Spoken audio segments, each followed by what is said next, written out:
Hello, my friends. Thank you so much for stopping by. I'm Lauren of Lauren Jean, and today we are starting a new weekly vlog. Right off the bat, I have a bookish update because I finished a book that I've been chipping away at for at least 2 weeks, maybe 3 weeks. I can't remember now. But that is Far from the Madding Crowd by Thomas Hardy. I absolutely loved this book, you guys. It was so good. And it took me by surprise because when I first picked this one up, I didn't know if I would like it as much. Like, I knew I would like it, but I didn't know if I would love it because he does describe the landscape very in depth. It is so beautiful and very poetic, but I just didn't know if I would jive with it, if it was going to be like that the whole way through. And while his descriptions didn't stop, they lessened, I feel like, and the plot kind of moved quicker in the last half of this book, which I really did appreciate. I mean, not that I didn't love the first half of the book. I think even reading it again, I think I would love it even more.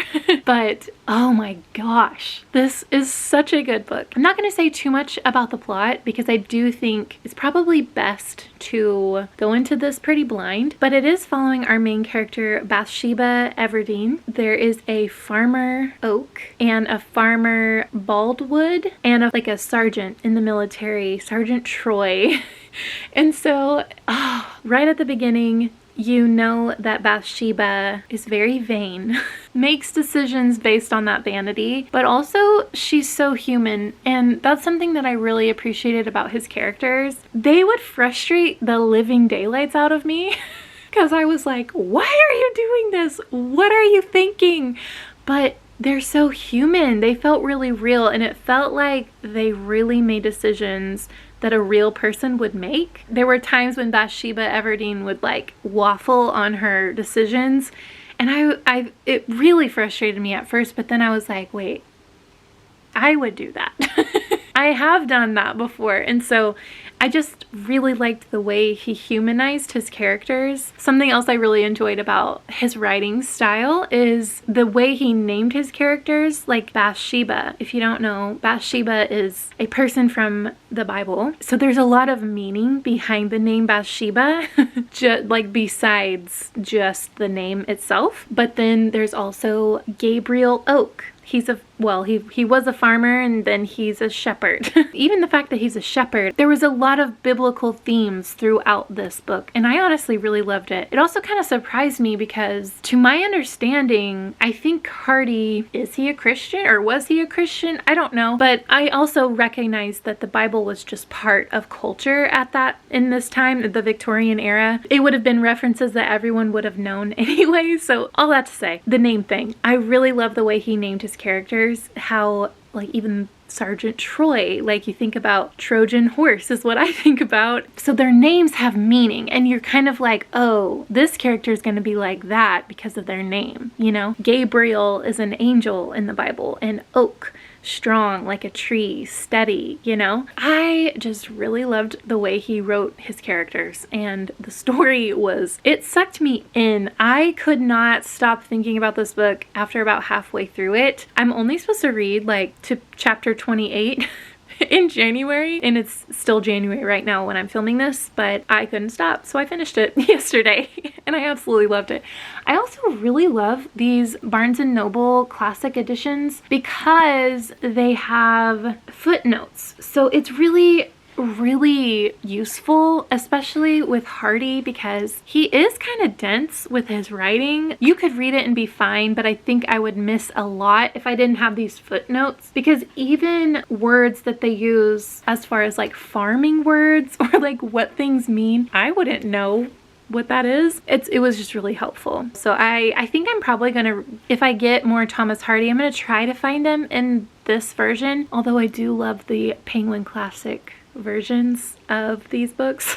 Something else I loved about this book was the way that Hardy wrote Bathsheba. Especially in this time period, women were not valued or valuable, or they were seen as stupid. almost, Bathsheba comes into owning her own farm. And so everyone around her is like, how is she going to do that? She's a woman. I think they even use the language like, what's a girl going to do with a farm, you know? So I just love the way that she held her ground and held her own and showed them that she could do it. She did make mistakes along the way, like I told you, but it felt human, you know, and I just really did appreciate that. I love the representation of Farmer Oak and the steadiness with him and faithful friend. I absolutely love him. Like, I love him so much. He's a character that will probably be one of my favorites of all time. I was writing notes along the way as I was reading this, and I said, sometimes Bathsheba really annoys the living daylights out of me. Her selfishness and vanity just make me so angry. There are themes of love and lust. I feel like that's kind of juxtaposed, which I really did appreciate looking at what lust will do to someone and cause them to lose their mind and make decisions that they never would have made otherwise. And then the regret of not making a sound decision, but what true, real love is. And I just loved that. One of my favorite lines in this book was, she was the stuff of which great men's mothers are made of. She was indispensable to high generation, hated at tea parties, feared in shops, and loved at crises. It's talking about Bathsheba after something crazy happens. Another line that I really loved is, it is difficult for a woman to define her feelings in language which is chiefly made by men to express theirs. I love that. So, yeah, you could obviously tell that this was probably pretty revolutionary in its time. There weren't very many men writing women like this or writing men this way. I just really appreciated it. I want to read Tess of the D'Urbervilles, I think is how you say it. I don't know. This one is one of his comedies. This one, Far from the Madding Crowd. As far as structure goes, it is a comedy, as you know, it ends in a happy ending. Not that there wasn't tragedy along the way, but I know that Tess is one of his biggest tragedies. It just really intrigues me, so I have to go get that one soon. I might see if my Half Price Books has it or something, but also I think Barnes & Noble has this version of it, and I would love to get this version in that as well. So yeah, I've heard it's pretty depressing. Thank you for joining me. I don't know what else we're going to get up to, what I'm going to be reading. One that I'm probably going to be focusing on in this vlog is The Brothers Karamazov. Karamazov by Fyodor Dostoevsky. I'm so excited for this. I just need to sit down and read it. But it is a big one, so I probably won't be finishing it this week, but I definitely will share my thoughts along the way as I have them. Hello. I read another chapter in Living in Wonder, and I had some thoughts, and I thought I would share them with you. He's talking about without enchantment. So like his argument is the God of the universe also includes enchantment to us. Let me just read part of this little sentence. It says, disenchantment is a loss of a meaningful sense of God's presence and the existence of meaning and purpose in the world.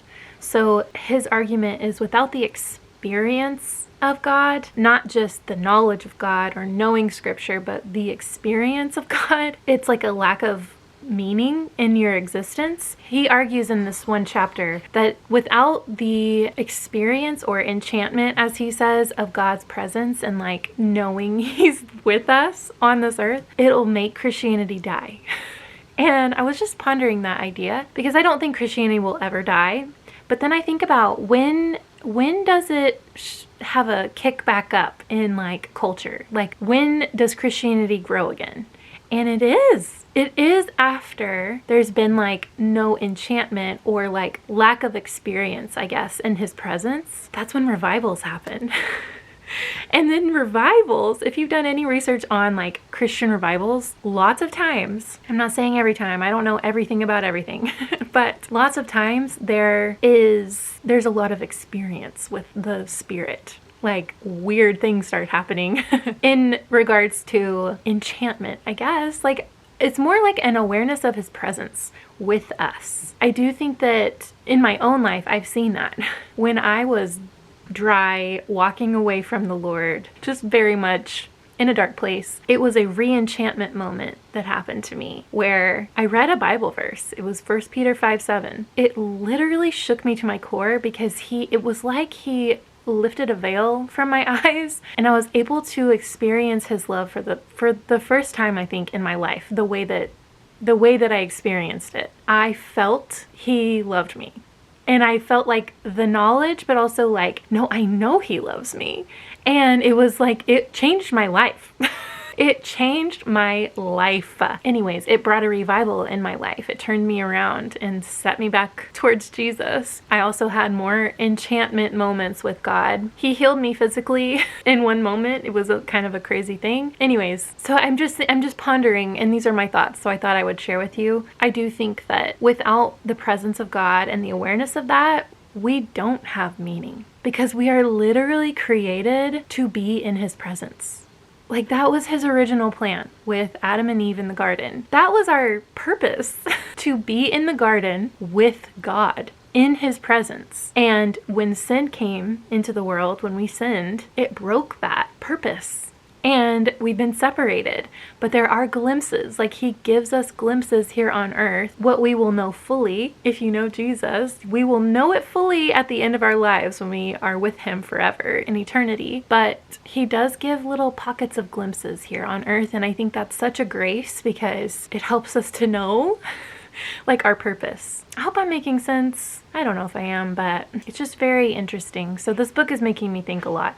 There are some things, like I said, I don't think Christianity is going to die. And maybe he's not saying that, but he is bringing up very thoughtful and interesting perspectives. There was a line in this chapter: disenchantment experienced on a broad social level destabilizes even entire nations. A disenchanted society is one we would expect to have lost faith in the system and institutions governing them. The political theorist Hannah Arendt identified a series of sociological markers that indicate a society ripe for adopting a totalitarian ideology such as Nazism or communism. All of these factors are powerfully present in today's Western society.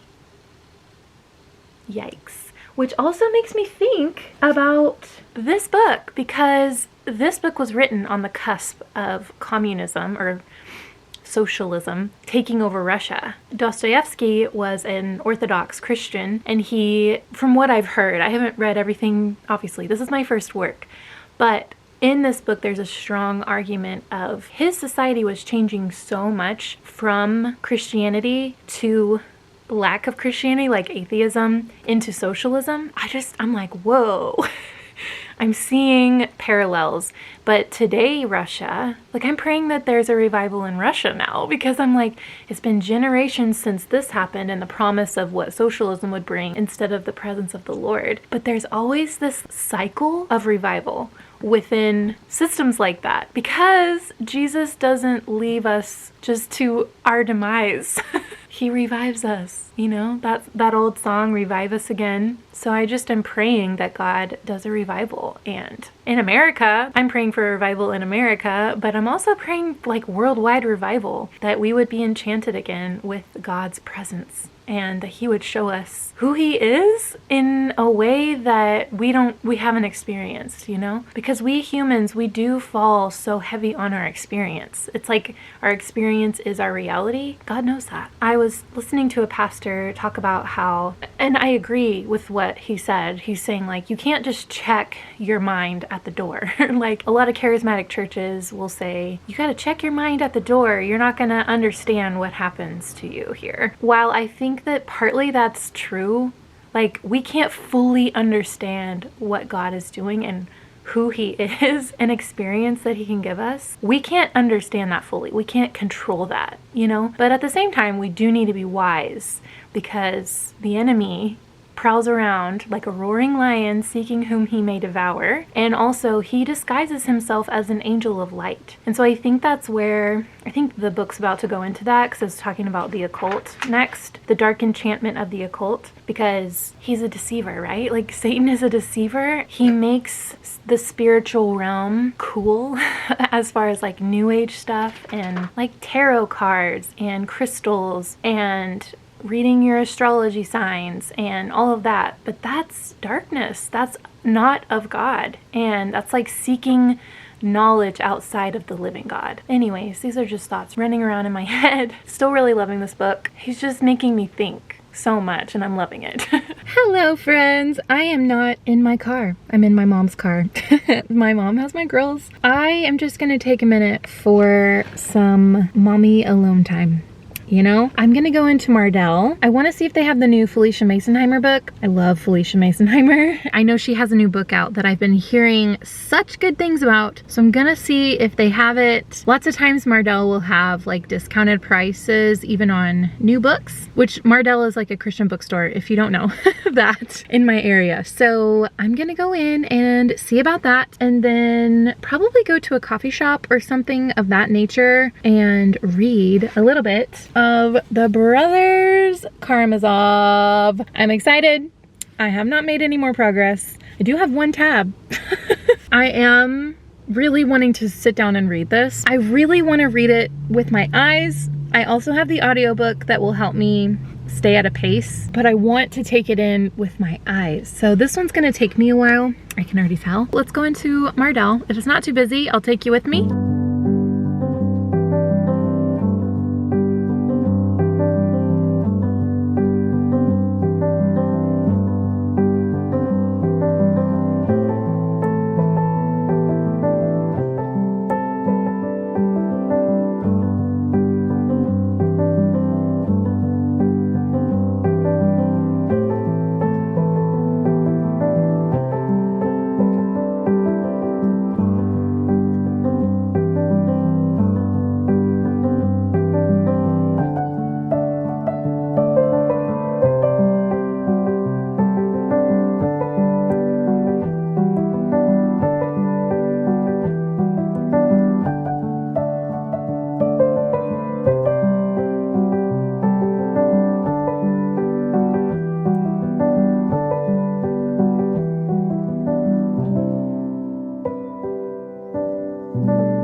Hello. Okay, so literally, I think it's been close to a week since I've like spoken to this camera, but I do have a reading update. I am making my way downtown, walking fast, faces pass, because I'm homebound. You know, I'm also making my way through this book, Living in Wonder. I am really loving it, okay? I got about halfway, maybe a little more than halfway. Okay, I think the last thing I was speaking to you about was that next chapter was going to be the occult, the allure of that enchantment, I guess. Oh my gosh.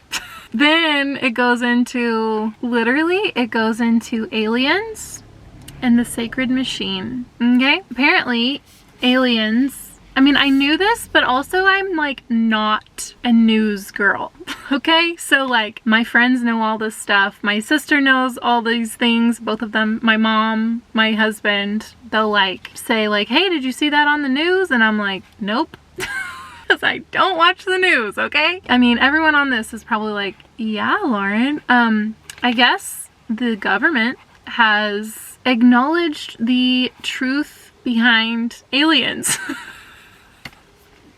Who would have thought that I would say that on my channel? Not me, out loud on my channel. Here's the deal. This book talks about this in here. Lots of top scientists, non-Christians, who are studying aliens, basically. They are even saying it's not like they're from They don't believe that they're from outer space, another planet. They believe that they're from a different dimension, which would go with the whole, there is a spiritual realm and we don't understand it, you know? So I'll just put that there. Slide it across the table to you.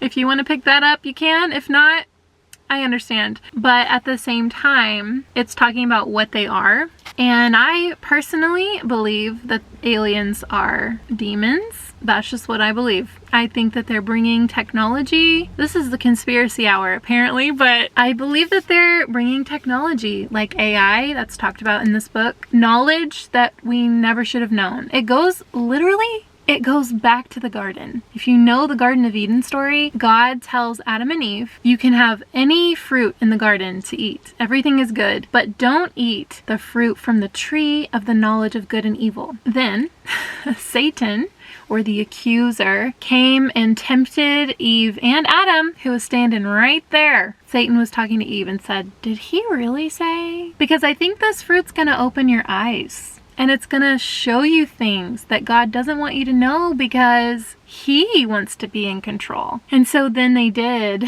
They took the fruit and they ate, and yeah, their eyes were open. They were open to their nakedness, and sin was brought into the world. Shame was brought into the world. Lots of darkness was brought into the world. But thank God that Jesus is in the business of restoring the garden. That's his whole thing, okay? What I mean by that is he wants to save us from our sin so that we can have a relationship with him just as it was back in the garden. So this is very interesting. So this book is completely different than what I thought it was gonna be.